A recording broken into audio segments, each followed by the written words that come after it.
guys, this is James with RogueDuelist Trade, and on this channel we talk about current and upcoming Yu-Gi-Oh product and whether or not you should invest your money in order to profit. So I have an exciting risk analysis series for you guys, which is an updated risk analysis on Rise of the Duelist. We are going to be doing a two-part series for this risk analysis.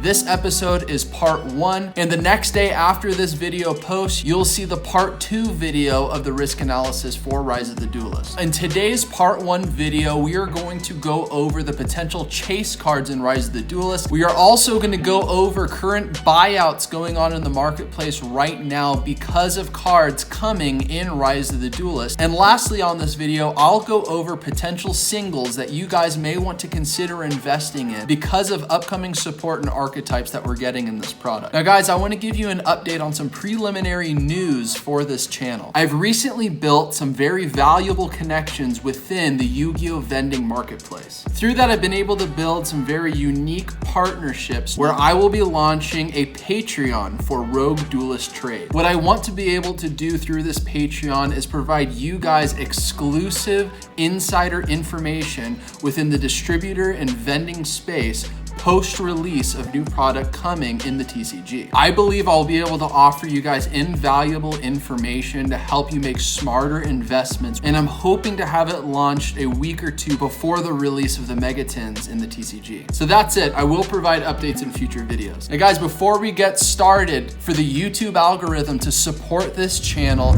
like this video. And if you like Yu-Gi-Oh investment content, go ahead and subscribe to this channel and hit the notification bell so you don't miss a video from me. Also, go into the description down below and follow me on Facebook and Instagram. Also, if you would like to join my Yu-Gi-Oh investments Facebook group, there's a link in the description below for that as well. All right, guys, so without further ado, let's jump into our part 1 risk analysis video for Rise of the Duelist. All right, guys, remember this is an updated risk analysis from the one that I posted several months ago. So we are going to go over similar information, but there's a lot of information that has changed. So market launch is August 7th of 2020, so it's coming very soon. It's a 100 card set. We're gonna have 50 commons, 26 super rares, 14 ultra rares, and 10 secret rares. And also note that there's gonna be 5 potential starlight rares that you can pull in this product. Out of every single pack, it's gonna be 9 cards with 8 commons and 1 foil. And one of those foils can either be a super, ultra, or secret rare, and then there's a low possibility, but a possibility of getting a starlight rare instead as your foil as well. Now guys, I am not going to bore you by going through every single one of these. I think potentially 32 archetypes that is either new support or getting support in Rise of the Duelist. Feel free to pause this video if you would like to skim through all of the cards that are getting support, some more than others. All right, so let's jump into the first metric of our RDT risk analysis. And if you guys aren't familiar with these metrics, go down in the description below and you will see definitions on each of these, but they should be straightforward enough. So our first metric is chase cards. So these are cards that people are going to potentially be chasing after when they open this product. So I'd like to start with some of the more generic potential chase cards coming out of this product, and I don't think it is going to be a question that Triple Tactics Talent and Forbidden Droplet are going to be chase cards. If somehow you guys are living under a rock and you're not familiar with these cards, Triple Tactics Talent is essentially 3 banned cards. It's Pot of Greed, or Change of Heart, or Forceful Century, but it does have some restrictions on how you can activate it, and you can only activate one of those effects when you use it.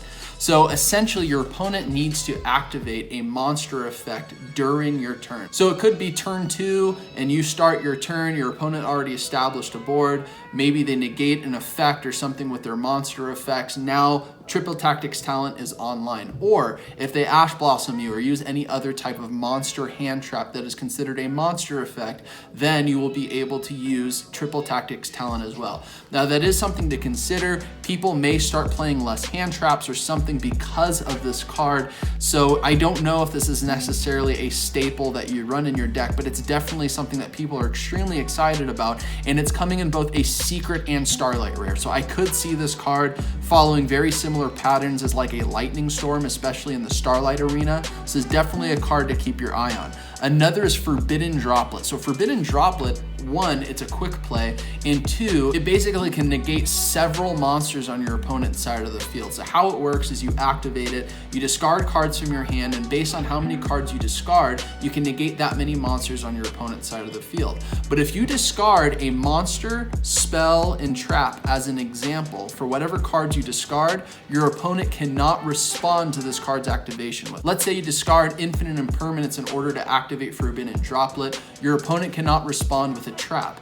Let's say you discard any random spell card from your hand, your opponent cannot respond with a spell card, and I think most notably, if you discard a monster card from your hand, then your opponent cannot respond with any monster effects, which makes this card really good, and it makes it very easy to get it online because usually people build a board with monster effects to negate. And real quick, something that I'm forgetting, Forbidden Droplet, it doesn't discard, it actually sends a card from your hand, but you can actually send a card from the field instead as well. So if you already have cards on your field, you can use cards on your field in order to meet the activation requirements for Forbidden Droplet. In my perspective, I feel this is probably one of the better meta-relevant tech cards that's coming in Rise of the Duelist, but it is coming in only a secret rare. Now, the next card is actually coming in a super rare, so I don't know how much you could call it a chase card, but it's definitely a card that I would think would be a chase card if it was a higher rarity, which is Ret Time Reviver Emitter. Basically what this does, it doesn't have a quick effect, so you have to use it on your turn, but if this card is in your hand or your graveyard, you can target a face-up monster on both your opponent's side of the field and your side of the field, make it face down, and special summon it. It's a good extender to get an additional monster on the field, and you can face down a monster on your opponent's side of the field, so it's almost like a Book of Moon, and you can activate it from your hand or your graveyard, which is really great. And the other thing is it's a tuner. It's a level 2 tuner, which means it can be used for Halki Fibrax, so it's definitely a very good card, and I could see it being a very good card depending on the meta format. Now, I did put this in again with question marks because I don't know how much it could be a chase card as a super, but I thought it was something to consider. Now, next, one of the most notable archetypes that's coming probably this year, especially in Rise of the Duelist, is the new Dogmatica archetype, and in the OCG, it was coined as the Dragma archetype. And I'm just gonna go through some of the cards that I feel are definitely going to be chase cards coming in Rise of the Duelist for this archetype. So the first one is Dogmatica Floridus the Knighted. So what this card essentially does, if there's an extra deck monster on the field, quick effect, you can special summon it from your hand, and then if there's another Dogma card on your side of the field, you can negate a monster on your opponent's side of the field. And also during battle, it can make all of your Dogmatica cards on your side of the field gain 500 attack. It is coming as a secret rare. This is definitely a 2 to 3 of inside the archetype, and because it's a secret rare, that means there's not going to be as many in the market because they're harder to pull. I definitely see this card hitting a higher price point, being one of the chase cards in this set. Next is going to be Dogmatica Maximus, which is also coming as a secret rare. So you can banish an extra deck monster from your graveyard and special summon it to the field, and once you do that, you can send 2 monsters with different names from your extra deck to the graveyard, and then your opponent has to send 2 different monsters with different names from their extra deck to their graveyard. You won't be able to special summon monsters from the extra deck for the remainder of the turn, but in this archetype, that's perfectly fine. Definitely a card that is going to be played in the Dogmatica strategy. I think it's a very good card. Also, just kind of as a side note, because it's also coming as a secret rare, is the fusion monster coming for this archetype, which is Titaniclad the Ash Dragon. I'm not going to spend too much time on it, but I definitely think it's something you should consider. I don't think it's going to be one of the higher dollar secret rares unless it's extremely hard to pull, but definitely something to think about. Next is going to be Dogmatica Ecclesia the Virtuous, and she is definitely one of the better cards in the archetype, and surprisingly is coming as an ultra rare, but also is going to have a Starlight variant. So if there's an extra deck monster on the field in general,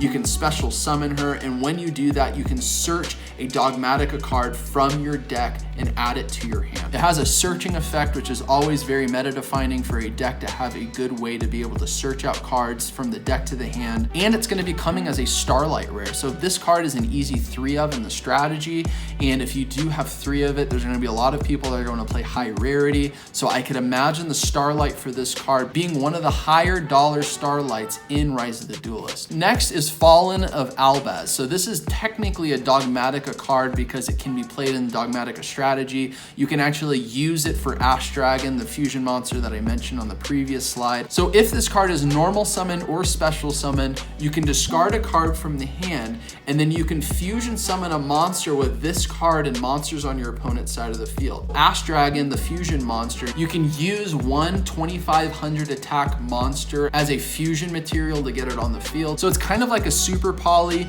not as good because Super Poly you can't respond to its effect, but something to consider. You could essentially use this card for Super Poly targets like Starving Venom Dragon or the Predaplant monster that requires 3 dark monsters because it's a dark. Also, Nadir Servant, which I have on the right, it's another search card for the archetype, and it's also going to be coming as a secret rare. And it basically, you send an extra deck monster from your extra deck to the graveyard, then you can search a Dogmatica or Fallen Albez card from your deck to your hand. So a really good search card for this archetype because you don't care so much of your extra deck. So definitely a card to consider as a chase card. So next, Infernoble Knights is going to be a very meta-relevant deck that is going to become more relevant because of Rise of the Duelist. We did get a lot of cards that came in Toon Chaos, but one of the cards, which is another search card for the archetype, which Noble Knights already has a search card. This one's called Infernoble Arms Durendal, and essentially when it's equipped to a monster, you can search a level 5 or lower Fire Warrior monster from your deck to your hand and send it to the graveyard.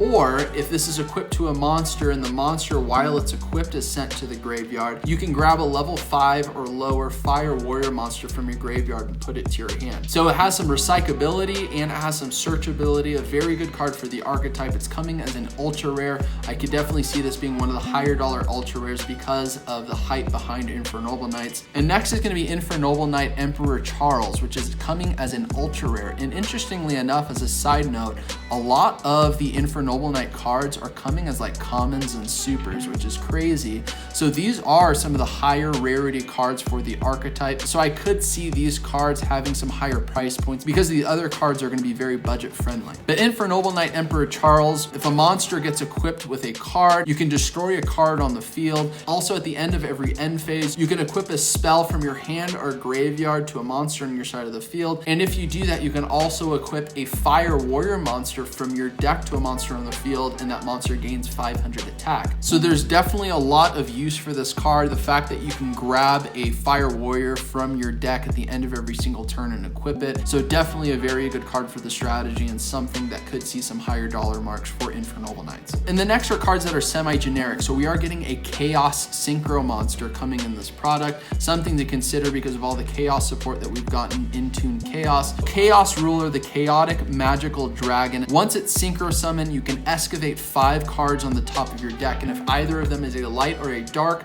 you can put that card in your hand, shuffle the rest back into the deck. As another effect, if this card is in the graveyard, you can banish both a light and dark monster in your hand and or in your graveyard, special summon him from the graveyard so it gives you a 3000 beat stick on the field again. And then if you do that, if it leaves the field, it has to be banished. Next is Odd Eyes Revolution Dragon. It has a lot of interesting effects, but the effects that people are most excited for is its discard search effect. So you can discard this card, pay 500 life points, search a Dragon Pendulum monster from your deck to your hand. It can search Chaos Emperor Dragon Armageddon, which just got a reprint, which was a YCS tournament card in Battles of Legend Armageddon previous to this set. And then next, we're going to be getting some Gaia support inside of Rise of the Duelist, which is, here's the cover card, Gaia, the Magical Knight of Dragons. It's a new fusion for the Gaia archetype. Its name is always treated as Gaia the Dragon Champion when it's on the field, and as a quick effect, you can target this card, it loses 2600 attack, and if you do that, you can destroy a target on the field. And if you destroy a monster, he can gain 2600 attack back. Interesting effect. I don't think it's necessarily going to be meta relevant, but it's a very good collector type card that people may chase after because it's coming as both a super and a Starlight rare. And I think the Starlight rare could definitely see some high collector value because it is a Gaia card, and Gaia is an archetype that was played by Yugi in the original Yu-Gi-Oh series. And then next is basically a new Catapult Turtle, which is Artillery Catapult Turtle. It can tribute a monster, and you can special summon a Gaia monster or a level 5 Dragon monster from your hand or deck. And this card is coming as an ultra rare. So the fact that it can special summon a level 5 dragon monster from your deck, I think that is a very good effect. You don't know what level 5 dragons are going to come in the future. I like that it's a very generic effect. You can tribute itself to activate this effect. Definitely a card I think to keep your eyes on. And then lastly for chase cards is there's going to be 5 Starlight Rares. And from my opinion, I think they are very good options to be Starlight Rares. So we're going to be getting Dogmatica Ecclesia the Virtuous, who's coming as an ultra rare. Again, this is a card that is a 3 of, and people will want to play highest rarity. So I could see it gaining a ton of value.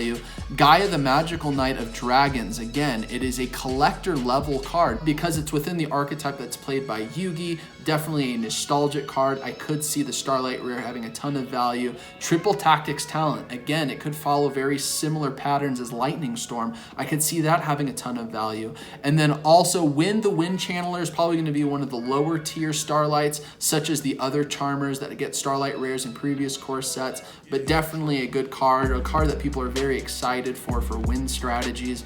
And then also DD Crow, which has an ultimate rare, but if you look at Effect Veiler, I definitely see DD Crow Starlight Rare gaining a ton of value over time, similar to Effect Veiler. I think these are all really great choices, and I think these cards in particular could very much bolster the value for Rise of the Duelist in time.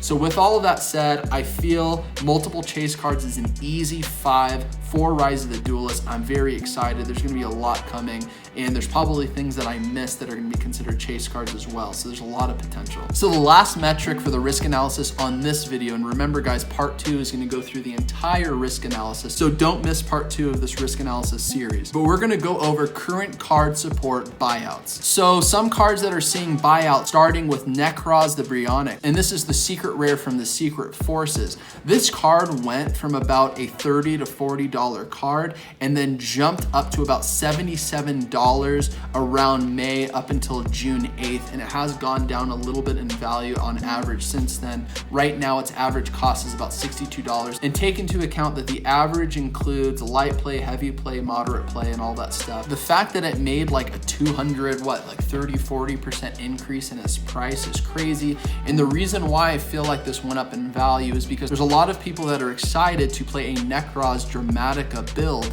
because Nekroz doesn't require you special summoning from the extra deck. So a lot of the restrictions that Dramatica brings does not affect Nekroz, and there's also a ton of ritual support coming in upcoming sets. Right now the lowest in the marketplace is $45.99, highest is about $160, average again $62.34. Next is Super Quantum Red Lair from Wing Raiders, is an ultra rare. I believe this does have a common print from an OTS pack, but this card is being played as a 3 of in a lot of Infra Noble Knight strategies because it's a fire warrior, and really its effects don't matter. The only effect that does matter is that if there's no monsters on the field, you could special summon it, so it's an easy extender. It is a level 5 warrior, which is a lot of the requirements for a lot of the Infra Noble Knight cards, so it's definitely a very good card. It went from about a $9 price point up to a $27 price point overnight at about June 22nd, 2020. So definitely a lot of people that are interested in this card. Shows that there's a lot of excitement for Infra Noble Knights.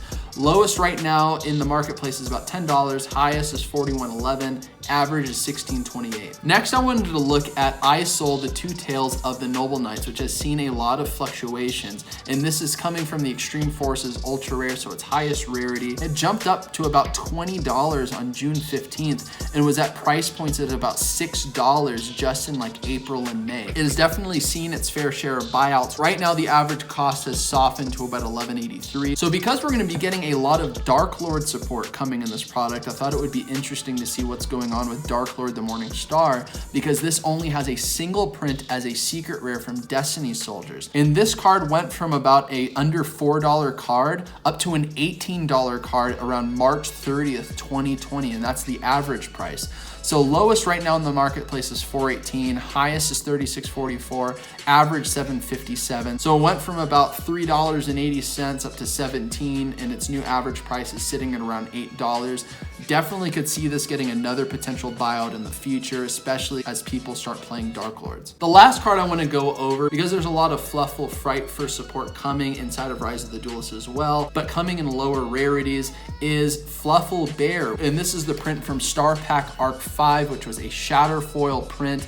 Its lowest in the marketplace right now is $17.99, highest is $31.86, average is $24.05. So just at about May 25th, 2020, this card had a huge buyout to, ridiculous numbers, as you can see here, at like over $1,000. Its average price point beforehand was $13, but it doubled its average market value, and it's sitting there and it's staying. So with that, because we've seen some pretty remarkable increases for cards that support cards coming in Rise of the Duelist, I feel that this is actually going to be a 5. So we've already got a 5 and 5 score for our 2 first metrics in this first part video. Now, before we end the first part video, I want to quickly go over potential singles that you guys may want to consider investing in. So starting with Immortal Phoenix Gear Freed, which came out of Toon Chaos just a couple sets ago. It technically has 2 printings because it came as an ultra rare and came as a collector rare in Toon Chaos. Its ultra rare printing's at about $17.50, but when it came out, it was at about $40. So I would definitely consider investing in this card. It can definitely only go up. It's a 3 of in the Infernoble Knight strategy. And similar is Infernoble Knight Renald, which also came as an ultra rare and a collector's rare, sitting at about $23.49 right now, but has a ceiling of about $34. It's also a 3 of in the strategy. So I think those are great investments. Also Sublimation Knight, which also came out of Toon Chaos. It was a super rare and it's sitting at about under $1 right now, and it's an easy 3 of in the strategy. It's a very good card for Infernoble Knights. I feel this card can only go up in value. And also Fire Flint Lady, which just came out of Battles of Legend Armageddon as an ultra rare. It only has 1 printing, under $1, and it is a very good extender for warrior strategies in general, especially Fire Warrior, because it is a fire monster. And it's also 1 star, which is an easy card to bring out with cards like Isold. I'm definitely surprised in how undervalued this card is right now. It's probably because of how easy it is to pull. I definitely could see this card going anywhere between $2 to $5 in the next few months, but that's just my gut feeling. Next, I want to talk about Linkross. So Linkross is required in the Infernoble Knight strategy. It's very necessary to get some tokens onto the field to extend out your plays. It's only at about $10, which is crazy because this card was like a $28 ultra rare from Eternity Code, and it's gone down in value so much. I definitely don't see it going under $10 until it gets banned on an upcoming ban list. So it is a bit riskier because we don't know what Konami's going to do, if they're going to give us a ban list or not, but definitely a great investment for Infernoble Knights. Also, Elder Entity Knits has a single print and it was a tin promo, I believe from like 2017. And it's a card that people are using as other cards to go into within Dogmaticas. I think that's an interesting investment. Invocation. Now I know this just got reprinted in Battles of Legend, which has actually softened the price for the 2 secret rares in the market right now. One of them being Battles of Legend. And I think they're both sitting anywhere between $20 to $30. And Invocation has seen some very high price points before its reprint. And because they were both short printed secret rares, and it's extremely meta relevant and probably one of the better builds for Dogmatica is Dogmatica Invoked, I could definitely see Invocation going up in value again. So it's actually something I would consider. And again, because of the card Fallen of Albaz, as I mentioned during the chase cards, it's coming as a secret rare. The card can essentially fusion summon monsters using material on your opponent's side of the field. I could see Starving Venom Fusion Dragon and the Predaplant Fusion monster that requires 3 dark monsters as being cards to consider investing in that could go up in value. I could definitely see Dogmatica decks playing these cards in addition to using Super Poly. So I do think that these cards do have potential to go up in value. So guys, that's it for this part 1 video on our risk analysis for Rise of the Duelist. Again, part 2 is going to be coming out the very next day at about 6 a.m. after the debut of this video. So definitely keep an eye out for part 2. Let me know what you think down in the comments below. Thank you guys for stopping by, and we'll see you in the part 2 video.